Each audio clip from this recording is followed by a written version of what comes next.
ये संकेत माता लक्ष्मी के आने के तो नहीं हो सकते प्रभु। तो फिर ये कौन आ रहा है प्रभु?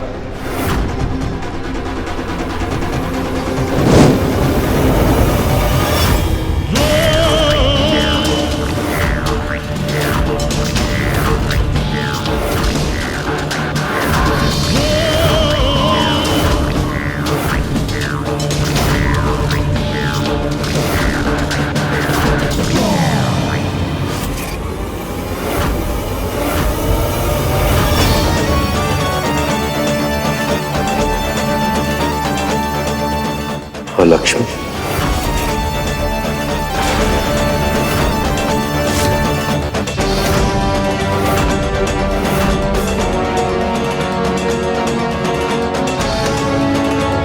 अलक्ष्मी?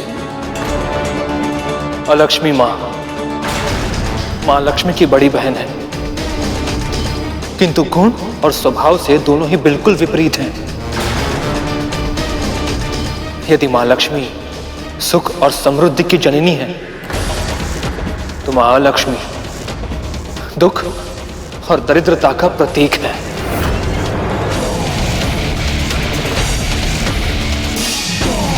देवी अलक्ष्मी? हे महादेव, ये तो अनर्थ हो गया। कहीं इनकी दृष्टि मुझ पर न पड़ जाए।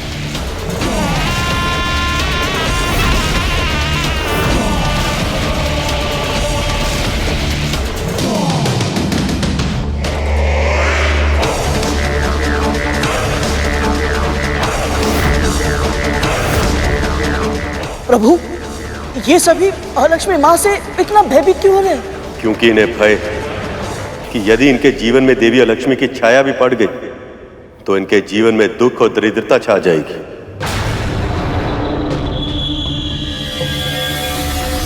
परंतु प्रभु, आपने अभी अभी समझाया कि सुख और दुख तो जीवन के भाग है। जब हम भगवान के दिए सुख को अपनाते हैं तो उनके दिए दुख को क्यों नहीं? माता अलक्ष्मी जैसी भी है, परंतु है तो मां स्वरूप ही। यदि अलक्ष्मी की दृष्टि हम पर पड़ी तो हम पर विघ्न पहाड़ टूट पड़ेंगे।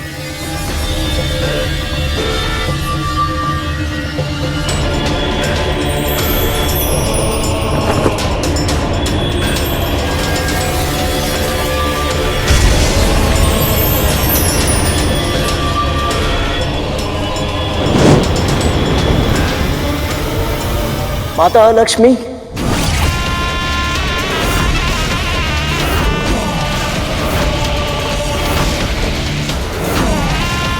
मेरा प्रणाम स्वीकार करें।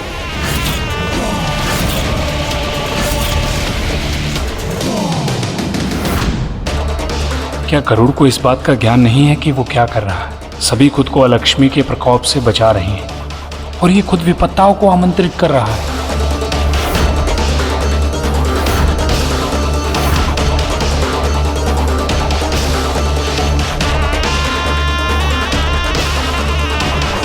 मूर्ख, बुद्धू,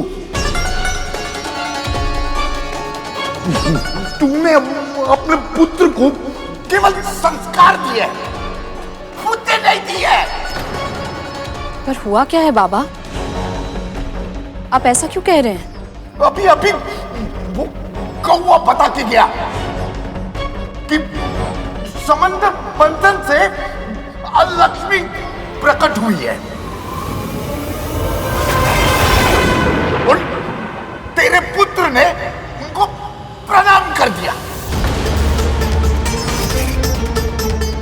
यदि उसके प्रणाम से वो प्रसन्न हो गई तो तेरे घर में आके निवास करेगी। तू और तेरा परिवार तो कष्टाएगा ही, साथ में मुझे भी न जाने संसार के कितने कष्ट सहने पड़ेंगे। इससे अच्छा तो मैं वन में सुखी था।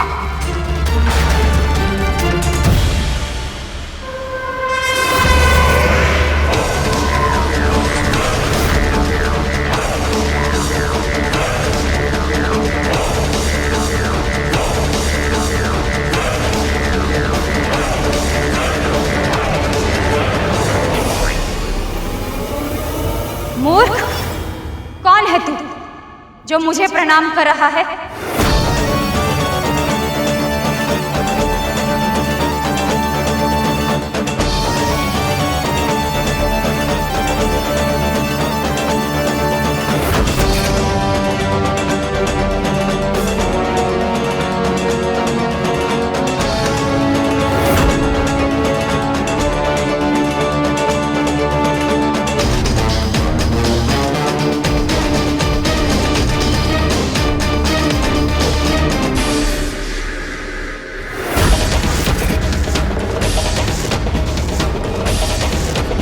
महर्षि कश्यप और मां विंता का छोटा पुत्र गरुड़ हूं मैं मां। मेरा प्रणाम स्वीकार करें। गरुड़,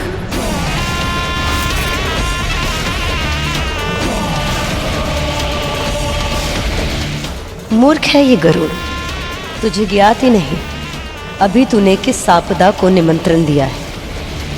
केवल ज्ञान होना पर्याप्त नहीं होता, विवेक भी होना चाहिए। किंतु तेरा पुत्र जब तक किसी संकट में न फंसे उसे शांति नहीं मिलती। व्यर्थ ही अलक्ष्मी को आमंत्रित कर दिया। तुझे भय नहीं लगता? यदि मैंने तेरा प्रणाम स्वीकार कर लिया तो तेरे जीवन में दुख और दरिद्रता छा जाएगी।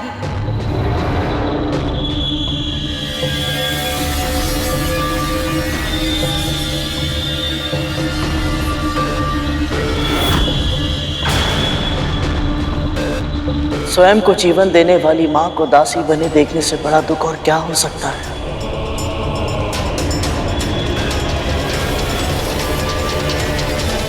सब कुछ जानते हुए भी उन्हें मुक्त ना कराने से बड़ी दरिद्रता क्या कुछ और हो सकती है? बाबा, उसके मन में कोई कालिमा नहीं है। अपने पराये का भेद तो उसने सीखा ही नहीं है, इसलिए तो वो माओ के बीच में अंतर नहीं कर पाता। लेकिन तुझे तो अंतर करना पड़ेगा ना।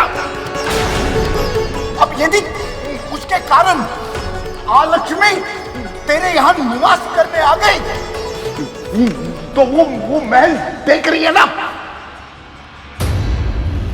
उस महल की दुर्दशा तेरी इस कुटिया से भी अधिक हो जाएगी। जितने दुख तू अभी भुगत रही है ना, उससे कहीं अधिक दुख तेरी बहन और उसके पुत्रों को भोगना पड़ेगा।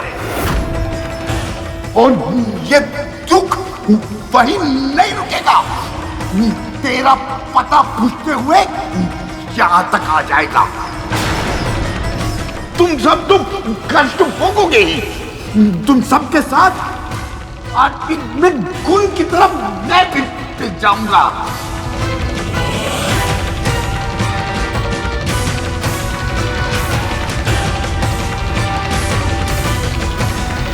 कहीं गरुड़ पर देवी अलक्ष्मी का अशुभ प्रकोप न पड़ जाए। मुझे गरुड़ की सहायता करनी होगी।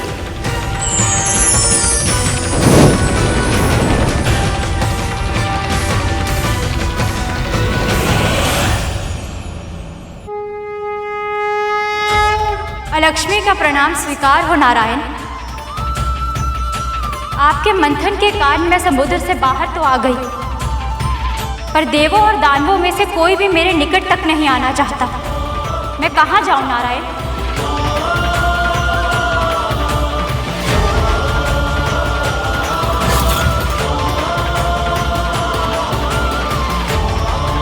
हे नारायण, ऐसा नहीं होने दे सकती मैं। बाबा, आप ही बताइए, देवी अलक्ष्मी को महल में प्रवेश करने से कैसे रोकूं मैं? असंभव नहीं है, किंतु बहुत कठिन है। बहुत कुछ करना पड़ेगा। कर पाएगी तू? बोल, कर पाएगी तू?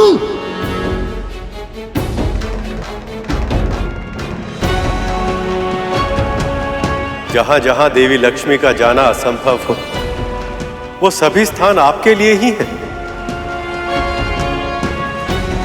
जहां अशुद्धता हो, अशोच हो, अन्न का अनादर हो, जूठन हो, वहां आप सहर्ष निवास कर सकती हैं।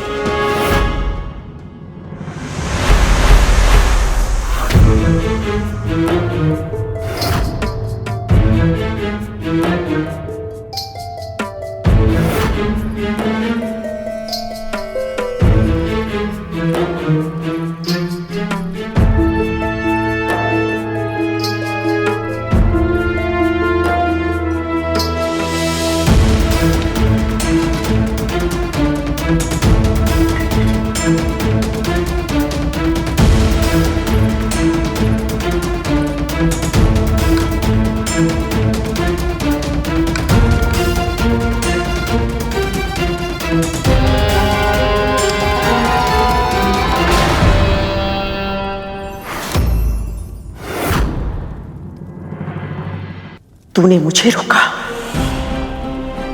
इतना तो साहस।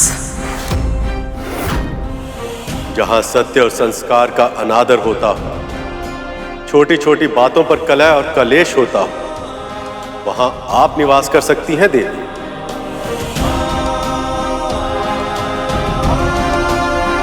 इसे झूठा मत कीजिए महारानी, इससे घर में अलक्ष्मी आ जाएंगी। बुद्धि भ्रष्ट हो गई तेरी, क्या बोले जा रही है? समुद्र मंथन से देवी अलक्ष्मी प्रकट हुई है और अब वो अपने रहने के लिए स्थान खोज रही हैं।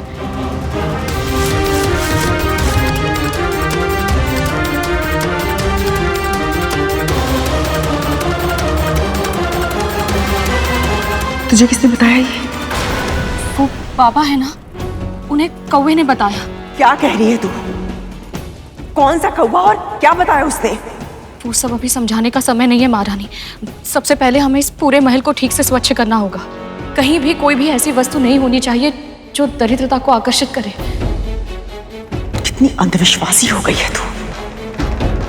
यदि मैंने थोड़ा सा भोजन चख लिया तो कोई पहाड़ टूट पड़ेगा या बिजली गिर जाएगी। भोजन झूठा हो जाएगा महारानी, और झूठे भोजन का भोग नहीं लग सकता। जहां अन्न का भोग ना लगता हो वहां देवी लक्ष्मी का वास कभी नहीं हो सकता, और जहां देवी लक्ष्मी का जाना असंभव हो वहां अलक्ष्मी आ जाती हैं।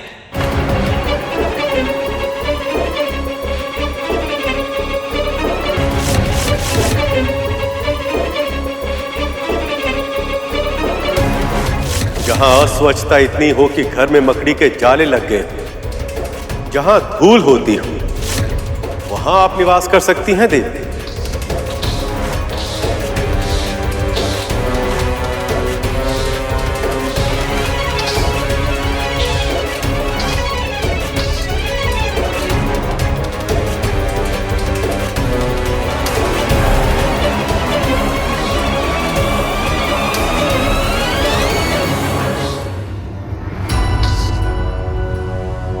ये लीजिए दासी माँ।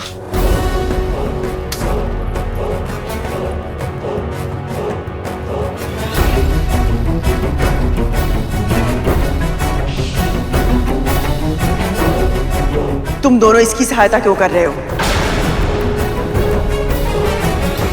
सहायता? हाँ वो माँ, वो एक बार पहले भी हमारे कारण आपको बहुत अधिक कष्ट पहुंचा चुके हैं ना। हमारे ही कारण आपको जीवित पुत्रिका का व्रत रखना पड़ा था। और हम भूल कर भी ऐसी भूल नहीं करेंगे जिससे आपको कष्ट हो माँ। और ये हम इनके लिए थोड़ी कर रहे हैं, आपके लिए कर रहे हैं ना माँ।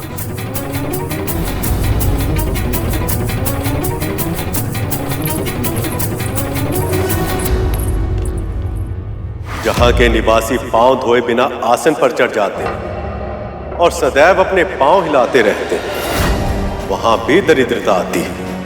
वहां आप निवास कर सकती हैं देवी। मेरे विष का उस बुढ़े पर कोई प्रभाव क्यों नहीं पड़ा? क्या कारण हो सकता है इसका? ऐसे पांव हिलाने से भी दरिद्रता आती है।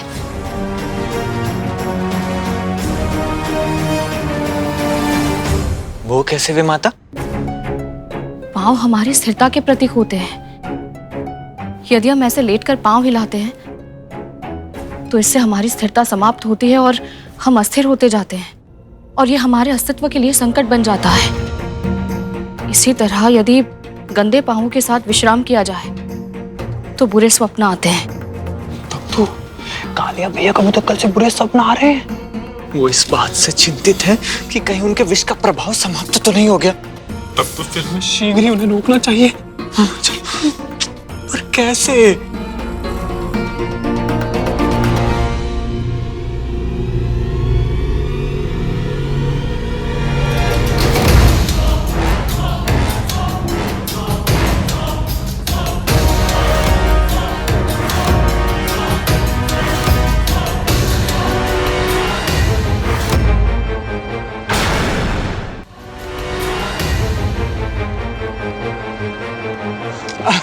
आपने उस मुर्गे को पकड़ने में इतना श्रम किया, थक गए होंगे ना?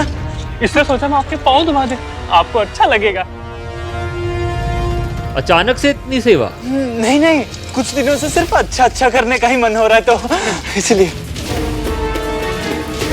ठीक है, फिर अच्छे से पैर दबाओ।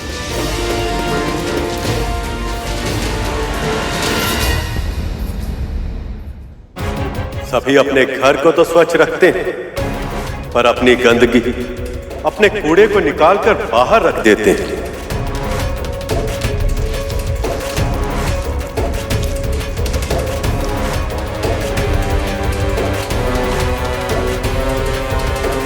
जहां आसपास का वातावरण स्वच्छ ना हो, वहां रोग, दुख और दरिद्रता पहुंच जाते हैं।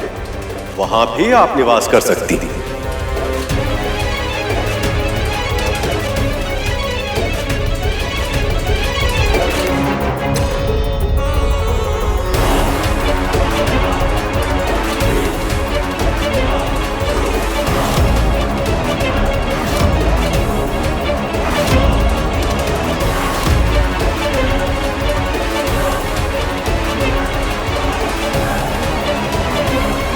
ये महल तो स्वच्छ है, यहाँ सुंदर रंगोली भी बन रही है,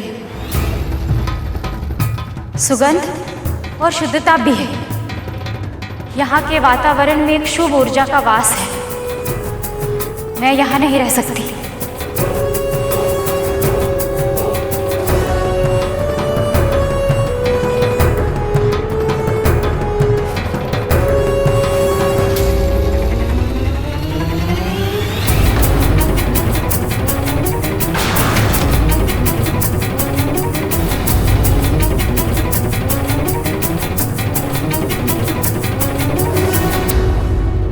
प्रभु, आपका कोटि कोटि धन्यवाद माता अलक्ष्मी की छाया इस घर पर ना पड़ने देने के लिए।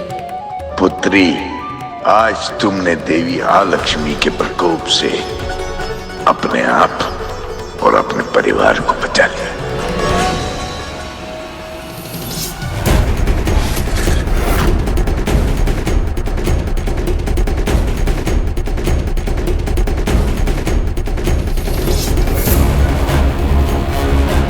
तुझे क्या हुआ? कुछ नहीं माँ, बस यही सोच रहा था कि आपको लेके सभी के मन में कितना भ्रम है।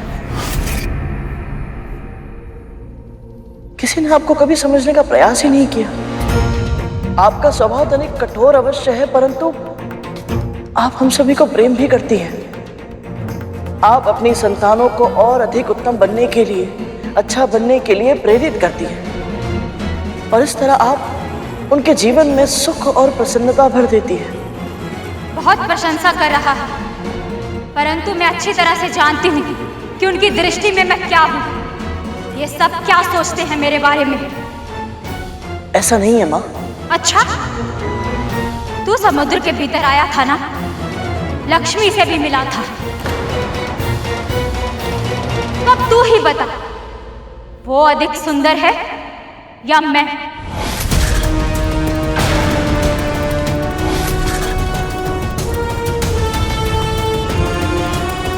ये किस प्रश्न में फंसा दिया माँ ने? जब भी कोई स्त्री ऐसा प्रश्न पूछती है तो बड़े से बड़े ज्ञानी सही उत्तर नहीं दे पाते। यदि गरुड़ के उत्तर से माँ रुष्ट हो गई तो पता नहीं क्या होगा।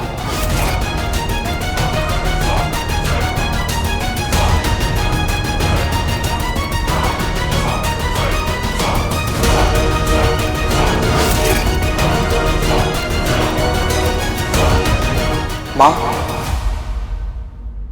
माता लक्ष्मी आते हुए अच्छी लगती है और आप जाते हुए।